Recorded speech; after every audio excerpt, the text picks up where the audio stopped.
Hey, Eric Kattenberg here with Real Property Management. I'm going to mix it up a little bit. I'm going to move to another property we bought. We also bought this one last fall. It's 3008 East 24th Street in Sioux Falls. Once again, single stall garage, which I'm not always a fan of, but hey, if the numbers work, it makes sense. This property we bought at a fair rate. We paid 115,000 for it, minus some real estate commissions and fees, and then it needed a full rehab. Now, this property took most of the winter to rehab because we were doing it kind of private guys and handymen, and I was doing some of the work myself in it. And we got it all done, and we just rented it. The tenants actually move in here in a couple days, and we rented this one for $1,400 a month. What's interesting about this property? This property is renting for about 97 cents a square foot. So remember in the last video I talked about how 70 cents a square foot was the average, but it varies depending on condition, age, location, etc. Now, quite frankly, guys, this curb appeal stinks compared to my house on Beech Nut. This curb appeal is horrible. The garage door is rusty. I haven't fixed that yet. The thing needs a paint job desperately. I can't do that until the weather warms up. We rented it with a bunch of snow on the ground. Trees are dead, etc. And so curb appeal on this one is not good. And yet I got $200 a month more for this house than I got for my one in Brandon. And a lot of it's due to time of year and what we did to the inside. So let's take a quick look.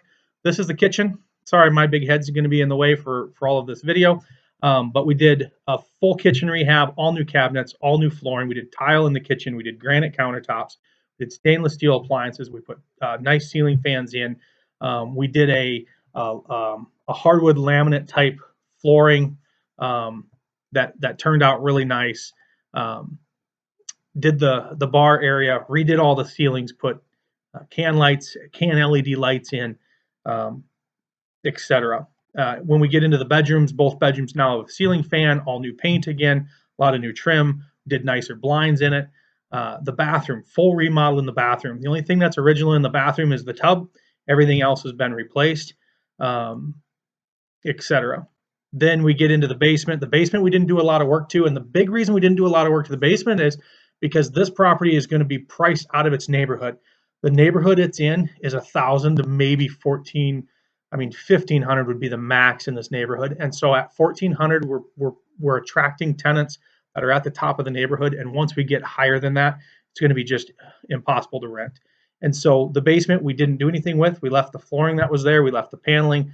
We left it all. We didn't even paint the basement. We did put new flooring in the basement bedroom, and we redid the basement bathroom. So it's a stand-up shower, which we left that all alone. We did a paint job, flooring, stool, sink, mirror, etc., and let it ride. So again, how did I figure these numbers? Basically, I looked at it and I said, hey, listen, it's a good time of year. I think I'm asking I asked right at $1 a square foot. We got 97 cents a square foot. And I said, you know what? This is the number I'm going to run. My purchase price on this property was, I paid 115,000 and I put about 40,000 in repairs. So I've got $155,000 into this property. And if I take that times the 0.8 or the 0.8, that puts me at 1240. So am I above market? Potentially. Is this an indication of where our market was going this spring before the coronavirus hit? I think so. I think our market is improving on rent price. I think our rents are creeping up. And I think once the coronavirus settles down, those rent prices are going to continue to climb because tenants are fearful. They might not want to buy something. And so they're willing to pay something a little more for something that's decent, it's in good shape, that they can live in peace and have the freedom to move if they decide to move or change quickly if something needs to change. So wanted to switch gears and share those numbers with you and share that property with you.